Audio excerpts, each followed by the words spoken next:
Hello everyone, in this video I'll be translating and summarizing the latest Urdu broadcast by Imran Riaz Khan to make it accessible for our English-speaking audience. Let's go through the key developments and insights in Imran Riaz Khan's words. The issue that has been raised most is the matter of FATA. In the case of FATA, people are protesting, especially in the areas of FATA. I am using the term FATA because these are the areas that were once called FATA and later merged into Khyber Pakhtunkhwa. Therefore, I am using the word FATA for the sake of identification. The Kabul region in Pakistan is included here, and the people from FATA are in full protest. They have protested repeatedly and tried to convey their voices to the rulers. The media of Pakistan has boycotted them. They are also citizens of Pakistan. Thousands, even millions, come out. When they get hurt, their blood also flows. When they get injured, they feel pain. Their children cry, and their women are frightened. They too eat bread like us and are living, breathing human beings. But we do not give them their rights. When a small group of people gathers in Lahore or Islamabad, we make it news. But if thousands or millions gather in FATA, the Pakistani media doesn't make it news because these areas have always been a source of income for Pakistan's military establishment. We have used them for jihad, we have emotionally driven them to wars, we have needed their resources, we have required their youth. FATA has always given us what we wanted, but what have we given to the tribal people in return? Nothing. And now they are standing up for their rights. We are neither ready to listen to their voices, nor are we willing to make the Pakistanis hear them. But at least from my platform, I will definitely bring FATA's voice to the Pakistanis. I consider it my responsibility. Now, what has happened is that the Prime Minister has called a meeting regarding the Ministry of Saffron, which deals with FATA areas.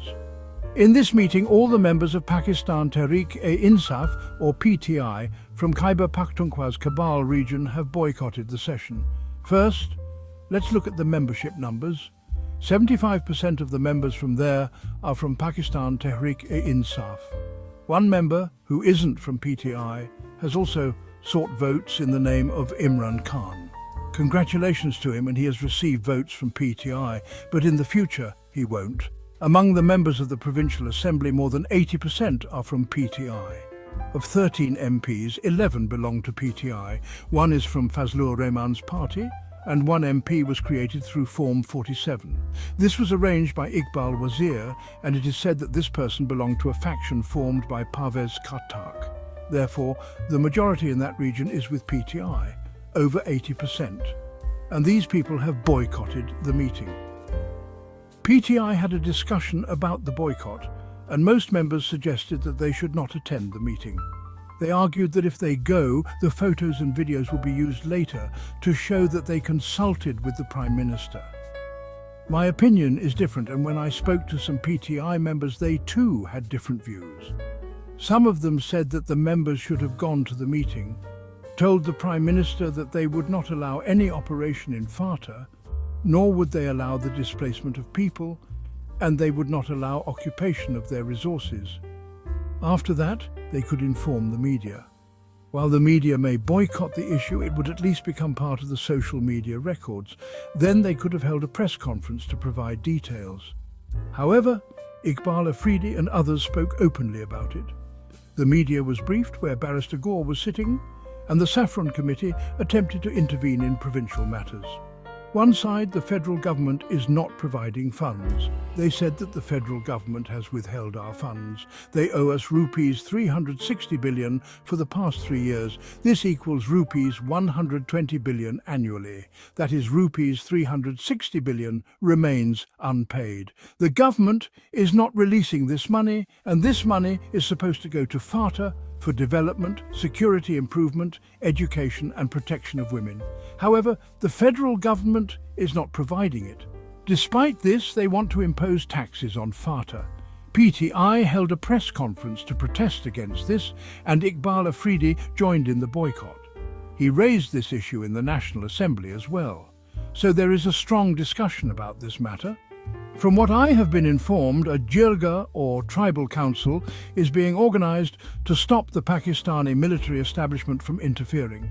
This jirga will include many people, and efforts will be made to include all political parties like Fazlur Rahman's party, Jamaat-e-Islami, ANP, PTI and others.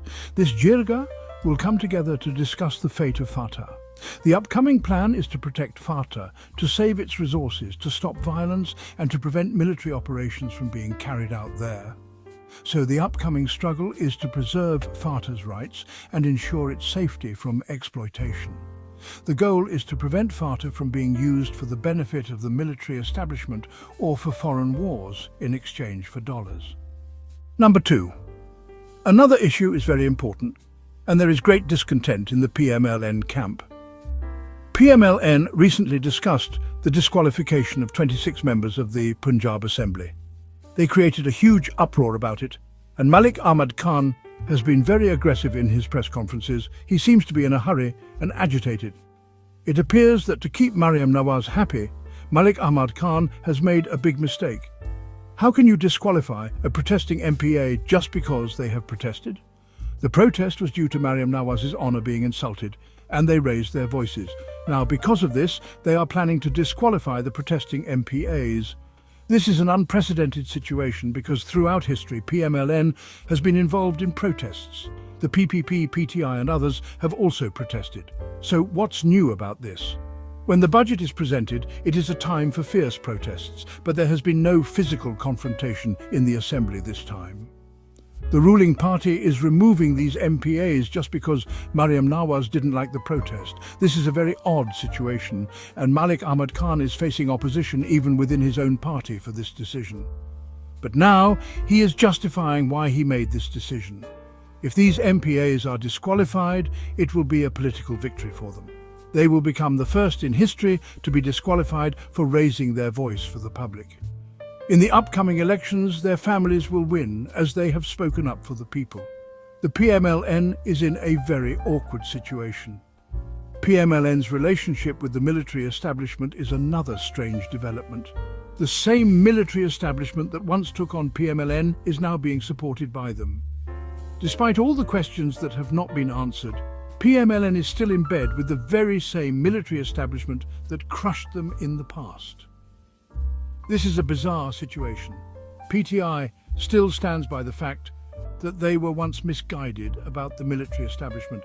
They are even willing to admit their mistakes, especially Imran Khan, who is the only political leader in Pakistan who openly accepts his mistakes and wrong decisions. But PMLN cannot even raise its voice about who is responsible for the harm they have suffered. They are now part of the problem. They are sitting in the lap of the very establishment that they once criticized and suffered under. So while PTI can openly accept its mistakes, PMN finds itself in an awkward situation where they cannot even speak out about their pain. They want to cry out, but they cannot even say who has harmed them. They are stuck in a very uncomfortable political position. They hit them, but they cannot pinpoint that military establishment. The poor ones try, but then they face strict actions from within. So the situation of the PMLN is quite strange. They are sitting in the lap of the very people who harmed them, and they don't dare to name them because they fear that these people will throw them out of their lap again. The conspiracy is to suppress PTI, scare them, and make their members ineffective. In my opinion, PTI should not step back. They should come forward and say, if you want to do it, go ahead, we'll see how you do it. The courts are here as well. If the courts do not give justice, expose the entire system. In the Assembly, what flag are you raising, or what legal maneuvers are you making? Even if they throw you out, what difference does it make? The system will be further exposed. There's no need to step back. This is just an attempt to bend these MPs in front of Mariam Nawaz. That is, if they succeed, it will set a terrible example that will cling to PMLN and the Election Commission's neck. I saw a press release from the Election Commission and honestly, I was shocked. A political party doesn't target another party the way the Election Commission targets PTI. If you look at the press release from the Election Commission, they try to justify meeting Malik Ahmed, then they mention how they meet PTI members too. They mention Shah, Mahmood Qureshi, Asad Umar, Usman Buzdar, but they don't mention anyone else. They talk about EVMs and other issues, and in the end, they place blame on PTI, making it part of a new propaganda campaign. The Election Commission of Pakistan is currently playing the role of a political party.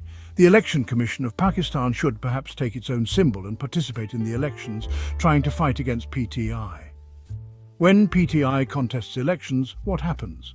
On one side is the public, and on the other side is Pakistan's military establishment, the PDM parties, Pakistan's bureaucracy, the entire status quo, and Pakistan's election commission. PTI fights against all of them. Just imagine, despite all this, PTI wins more than 180 seats. And this entire system can only get PMLN 17 seats. But then things become dubious.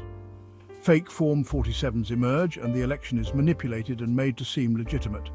Now, one side is doing this to PTI members, and on the other side, the Supreme Court of Pakistan has distributed rewards among political parties. There's another very interesting thing I'd like to share with you. You might get angry, but I'm very frustrated. Those members who have been awarded seats now, they are being given their previous salaries, despite not having done any work. Even though they will do no work in the future, they will still get paid for the past. If these people were capable of doing work, Pakistan's situation would be very different today. This political family has ruled over Pakistan for decades, and during that time, they have made billions, built estates in many countries, and gathered wealth for themselves. But Pakistan has been left in ruins. Now these people will receive back pay for the time they didn't work. And what do they want? Fame. They want to put up their posters everywhere. Mr. Shakir shared a very interesting piece of information with me. He reported that during the first 10 days of Muharram, billions of rupees were spent from the National Treasury in Punjab alone. The highest expenditure was on the publicity campaign, where 20 crore rupees was spent on just 18 billboards in Lahore. Imagine the obsession with seeing their own faces everywhere, on every street, in every square, on every board. Can you imagine the mindset of these people? And now a law has been passed, stating that no one can question how much money is spent on their publicity. The law says that no one can ask about the amount spent on these campaigns, and no legal action can be taken. In my opinion, this law should be challenged so that it can be reversed. But in Punjab, Lahore's High Court is also working according to their whims. Even the Supreme Court of Pakistan is in their hands, but still, we must knock on the doors of justice. Whether they open it or not, knocking is essential. Meanwhile, Senator Mushtaq has started a movement to address the injustice being done to the people of Pakistan in electricity bills. There are some very interesting facts. One man was charged 2,211 rupees for 194 units of electricity in May. In June, his bill went up by 6,500 rupees just because he used 38 more units. The difference was only 38 units, but his bill rose by 6,500 rupees. This is the kind of unjust slab system they've set up in Pakistan. A man who works in the electricity department used 895 units, and his bill came to 12,000 rupees, while a common citizen who used just 194 units had to pay 8,700 rupees. Can you imagine the injustice Pakistanis are suffering? They say, stop giving free or subsidized electricity to judges, generals, parliamentarians, and officers. Instead, collect proper bills from the people without taxes so they can at least realize what is happening. The youth of Pakistan are suffering from a shortage of nutrition, but no one talks about it. Pakistani children and young people are suffering from malnutrition, and their physical and mental growth has been stunted. This is the biggest injustice that can happen to a nation. Other countries that used to suffer from nutritional shortages have now risen, producing great athletes and minds. But Pakistan, which once had a thriving environment, now faces these dire conditions. Let me share one more important piece of news before I leave. The report says that Kot Lakhpat jail has been made a no-go area. It has become highly restricted, and people who try to cover news about it are stopped far away. It seems a decision has been made to impose severe punishments on the prisoners there. And those who said that the establishment has had a change of heart, or that they will stop injustice now, I say that the establishment always deceives. They create illusions, and now a movement will have to begin among the people of Pakistan. Preparations are underway, and we'll see which direction this movement takes. Lastly, one more shocking piece of news.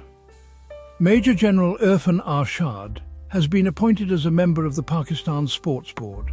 He was previously elected president of the Alpine Club. His rise in positions is ongoing, and soon he will be appointed as the chairman of the Sports Board. This is just one more example of how the military has infiltrated every institution, leaving no space untouched. This seems to be the story of Pakistan. I don't believe there's any institution or place left where my uniformed brothers haven't been appointed. We must start identifying places where a seat can be created for them so they can further help the country grow. That wraps up our translation of Imran Riaz Khan's video. I hope this English version helped you understand his message better. Please like, share and subscribe to Awami Lens to help our community grow. Don't forget to leave a comment below and let me know what you thought of this effort.